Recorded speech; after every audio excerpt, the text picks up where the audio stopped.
வணக்கம் நண்பர்களே! இன்னைக்கு நம்ம திருக்குறள பார்க்க போறோங்க. இந்த திருக்குறள பல பேர் பல விதமா சொல்லியிருப்பாங்க. மறுபடியும் நாம இந்த திருக்குறள ஆரம்பிக்கிறோம். இந்த திருக்குறள்ல பார்த்தீங்கன்னா, தினமும் ஒரு குறள் விதமா சொல்லப் போறோம்.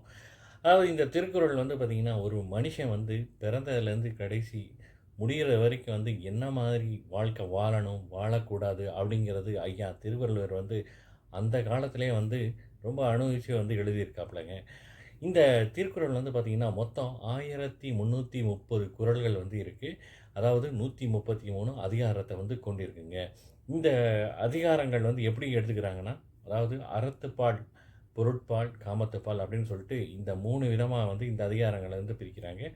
அறத்துப்பால் இது ஒரு மனுஷனோட வாழ்க்கை அறநெறி எப்படி இருக்கணும் அப்படிங்கிறத உணர்த்தது தான் இந்த அறத்துப்பால். இதில பார்த்தீங்கன்னா 38 அதிகாரங்கள் இருக்கிறது. அதாவது 380 குறள்கள் இருக்கின்றன. அடுத்தது அதாவது பொருட்பால். பொருட்பால் அப்படிங்கிறது பார்த்தீங்கன்னா, அரசியல், சமூகம், பொருளாதாரம் சம்பந்தமான அத பத்தி சொல்றக்கூடிய ட ஒரு இதுதான் அதிகாரம் தான் இந்த பொருட்பால். இதில பார்த்தீங்கன்னா 70 அதிகாரங்கள் இருக்கு. அதாவது 700 குறள்கள் இருக்கு.